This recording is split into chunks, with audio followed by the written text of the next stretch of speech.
most of the petrochemical plants and terminals and people are wanting a much higher cut rating. So we launched a cut 4, right? It's cut 4. ANSI cut 4. Impact resistant, chemical resistant glove. It is a blend of PVC and nitrile, so it gives you a nice range of chemical resistance. You also have what I like called the oops a daisy. This is kind of with the hammer. When you miss with the hammer, you have this protection on the thumb that a lot of people do not have. This is our patented IVE design, where it's basically for conspicuity. So the IVE means even at low light, you can still see the impact. You actually might be able to pick up now because it's cloudy. It's basically fluorescence, so it takes a wider spectrum of light. So a lot of these gloves are going to be used in terminal and loading and unloading of chemicals, working with rail cars, totes, tankers along the highway, loading and unloading. You're going to have the high vis and the impact.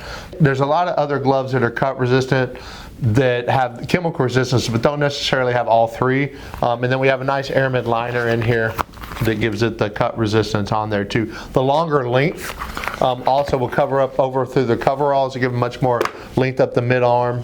The thing that sets this apart, first of all, it's triple coated on the back all over, and then it's the fourth coating is the palm coating. So the coating is very thick and durable. We did that for a few reasons.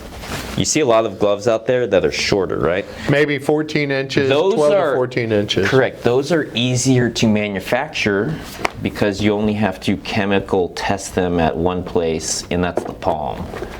When the glove is longer than 40 centimeters, the cuff also has to endure all the same stringent chemical testing, and you have to pass it.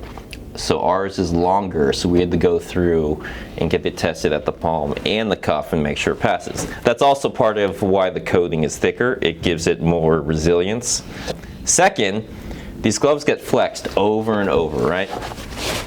Coatings break. There's an elasticity to the coating that's required. So part of where we came to the conclusion, the 3 coatings and then the hardness of this coating was for that durability of flexing over and over and not having it break.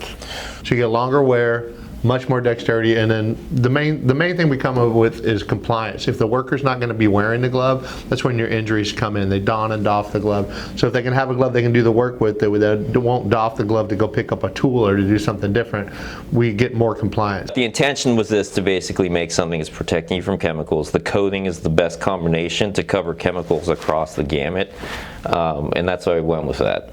It's a really good glove. I don't know, anything else we're missing? That's it.